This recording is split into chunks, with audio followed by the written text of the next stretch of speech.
Eh bien, bonjour à tous, chers internautes. Euh, Aujourd'hui, on va parler d'un sujet, d'une clinique, une clinique assez délicate, qui est la clinique, la découverte de la sexualité dans les familles psychotiques, hein. Alors, parce que Freud a découvert que l'enfant avait une sexualité, voilà. Et étonnamment, on fait de Freud le premier, le premier personnage à avoir découvert ça. Et c'est vraiment, voilà, quelque part, les psychanalystes avec Freud, prennent les gens pour des idiots, hein. Je suis désolé de le dire, mais voilà. Et l'amour de Freud ne doit pas empêcher d'être vigilant par rapport à ça, hein. Alors moi, je vais parler de ce phénomène dans la sexualité, de la découverte de la sexualité de l'enfant dans les familles qui n'ont pas accès au refoulement, hein. C'est-à-dire qu'on n'a pas accès aux opérations symboliques qui permet de déplacer le sujet. En général, c'est à ça que sert le symbolique.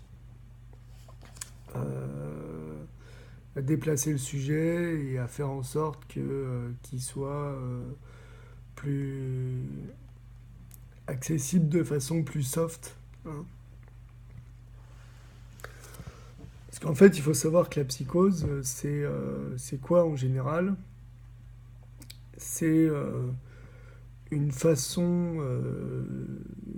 de gérer les problèmes de manière extrêmement rigide, hein. Euh, c'est pas une personnalité, c'est pas une forme d'esprit, c'est parce qu'il n'y a pas d'autre moyen, hein. Et donc, et si la psychose a cette rigidité-là, euh, c'est c'est du fait qu'elle a obéi à un principe de réalité euh, de façon extrêmement rigide, hein. Et sans fantasme, sans rien, hein. Alors, moi j'ai rencontré deux formes de façon de gérer la sexualité de l'enfant, hein. Euh,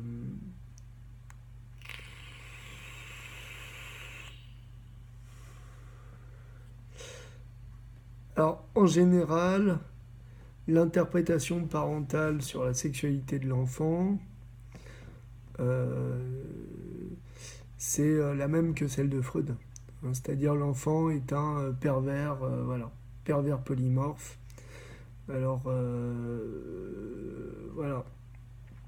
Et donc, mais sauf que Freud dit ça euh, dans le cadre d'une théorie sur la perversion, hein. Et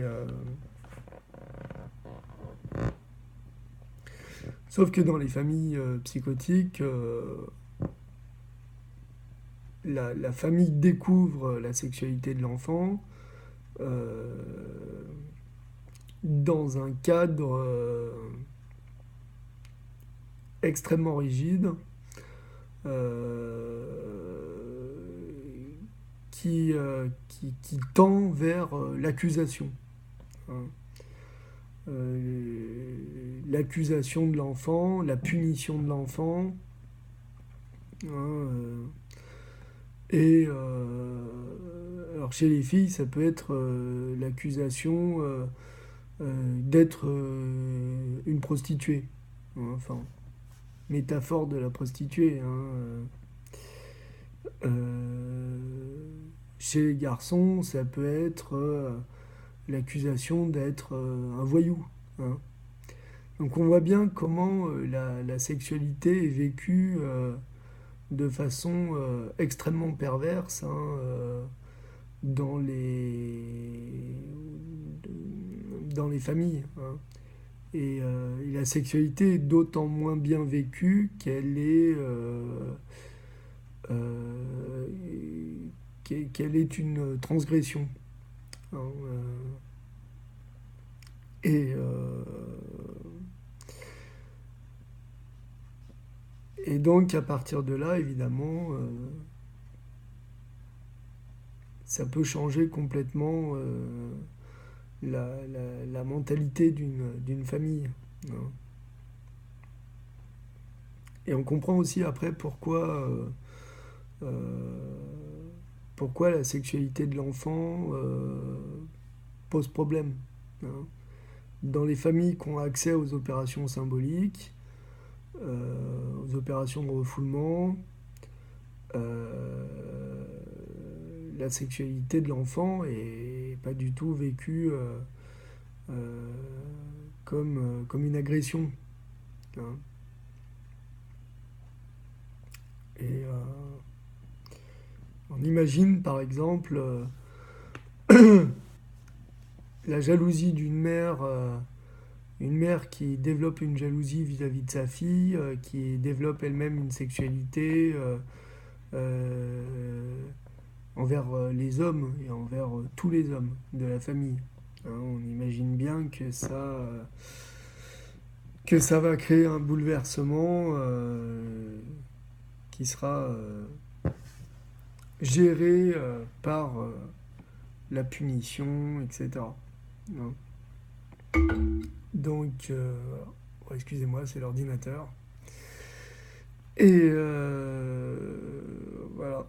Alors, il ne faut pas croire que les familles psychotiques sont sans recours, hein, vis-à-vis de ce phénomène. Et, et elles développent leurs propres solutions.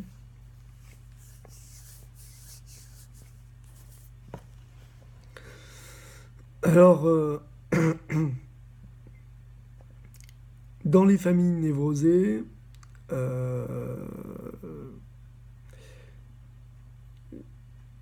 ce phénomène sera initialement vécu comme étant un phénomène qui sera à la fois qui sera vital ou morbide, hein. Et c'est ça qui est relatif à la pulsion de vie et à la pulsion de mort, hein. Euh,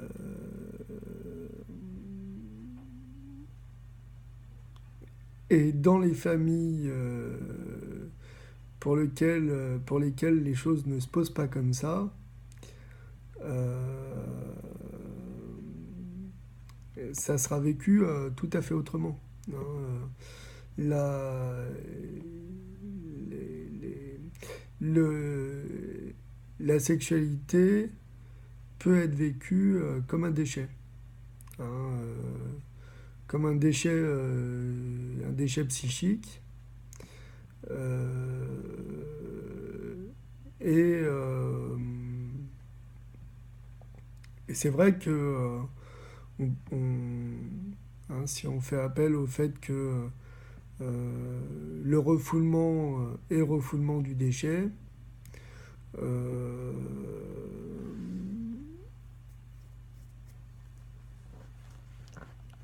on voit pas pourquoi la sexualité ne s'aliénerait pas à, ce, à ça, hein. Sachant qu'il y a toujours une chaîne signifiante, hein, qui se développe pour le sujet.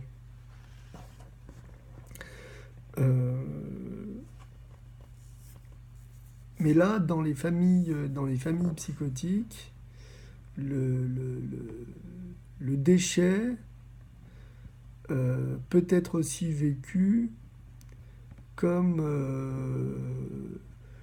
une façon de gérer l'attirance. Hein.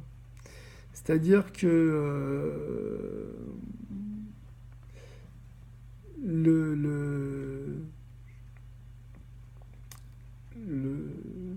la morbidité, la pathologie,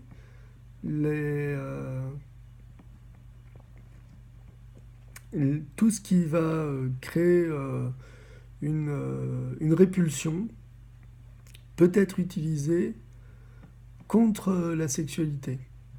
Hein, contre la sexualité de l'enfant. Hein, et à l'occasion des parents, bien sûr, aussi. Hein. Et donc, voilà. Et c'est ce phénomène-là qui va... c'est-à-dire que c'est pas le père. Hein. Enfin, chez Freud, c'est le père. Hein. C'est pas le père qui va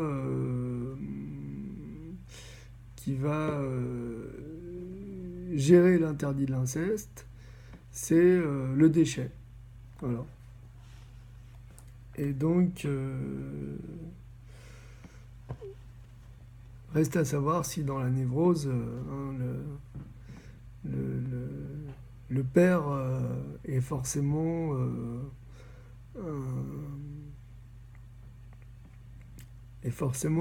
hors de ce phénomène-là.